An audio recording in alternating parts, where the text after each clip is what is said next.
Assalamualaikum warahmatullahi wabarakatuh. Perkenalkan, nama saya Faiza Malika Suparno dari kelas 11 Akuntansi 3. Pada kesempatan kali ini saya akan mengerjakan tugas SATPKN, yaitu mempresentasikan materi yang sudah pernah dijelaskan sebelumnya. Pada kesempatan kali ini saya akan menjelaskan materi tentang pembagian kekuasaan negara. Nah, materi pembagian kekuasaan negara ini membahas bagaimana kewenangan negara dibagi agar tidak terpusat pada satu lembaga atau individu. Nah, di Indonesia sendiri mengadopsi konsep trias politika dalam sistem pemerintahan, meskipun tidak secara murni. Karena pembagian kekuasaan di Indonesia dituangkan dalam Undang-Undang Dasar 1945, baik sebelum maupun setelah amandemen. Nah, apa sih trias politika itu? Trias politika adalah teori pembagian kekuasaan negara yang pertama kali dikemukakan oleh filsuf Inggris John Locke dan kemudian dikembangkan oleh Montesquieu dalam bukunya L'Esprit de Lois.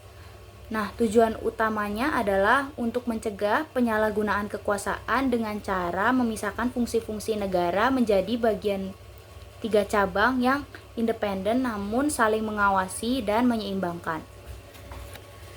Nah, sebelum amandemen terdapat 5 lembaga negara utama, yaitu MPR, DPR, Presiden, Mahkamah Agung, dan Badan Pemeriksa Keuangan atau BPK.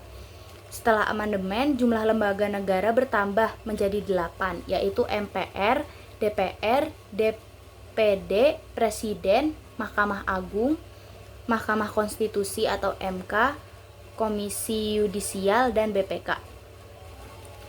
Sekarang saya akan membahas tentang pembagian kekuasaan secara horizontal. Pembagian secara horizontal mengacu pada distribusi kekuasaan di antara lembaga-lembaga negara yang sederajat, yaitu yang pertama adalah kekuasaan konstitutif, kekuasaan untuk mengubah-ubah dan menetapkan undang-undang. Nah, kekuasaan ini dijalankan oleh Majelis Permusyawaratan Rakyat atau MPR sesuai dengan pasal 3 ayat 1 Undang-Undang 1945. Yang kedua ada kekuasaan eksekutif. Kekuasaan eksekutif ini untuk menjalankan undang-undang dan penyelenggaraan pemerintahan negara yang dijalankan oleh Presiden dan menteri-menterinya sesuai dengan pasal 4 ayat 1 UUD 1945. Yang ketiga ada kekuasaan legislatif. Kekuasaan legislatif ini untuk membentuk undang-undang kekuasaan dipegang oleh Dewan Perwakilan Rakyat (DPR) sesuai dengan pasal 20 ayat 1 Undang-Undang Dasar 1945. Yang keempat ada kekuasaan yudikatif. Kekuasaan ini untuk menyelenggarakan peradilan guna menegakkan hukum dan keadilan.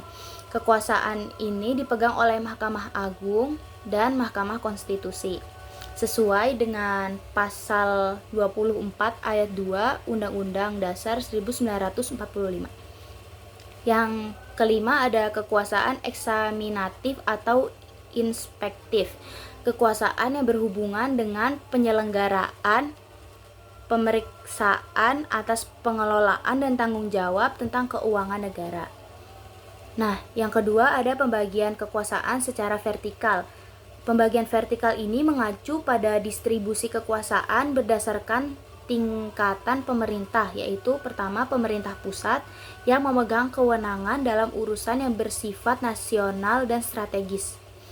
Yang kedua ada pemerintahan daerah, memiliki kewenangan untuk mengatur dan mengurus urusan pemerintahan di daerahnya masing-masing sesuai dengan asas desentralisasi.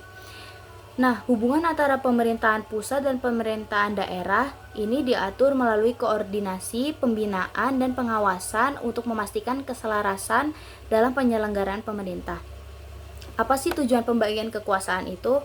Nah, pembagian kekuasaan ini bertujuan untuk yang pertama mencegah penyalahgunaan wewenang. Dengan membagi kekuasaan diharapkan tidak ada satu lembaga atau individu yang memiliki kekuasaan absolut. Yang kedua adalah menjaga keseimbangan dan pengawasan. Setiap lembaga saling mengawasi dan mengimbangi, sehingga tercipta sistem check and balance. Yang ketiga adalah untuk meningkatkan efisiensi dan akuntabilitas. Pembagian tugas dan kewenangan memudahkan dalam pelaksanaan tugas dan pertanggungjawaban. Dengan memahami pembagian kekuasaan ini, diharapkan kita dapat menghargai dan mendukung sistem pemerintahan yang demokratis dan berkeadilan. Mungkin itu saja materi yang dapat saya sampaikan. Kurang lebihnya mohon maaf. Wassalamualaikum warahmatullahi wabarakatuh.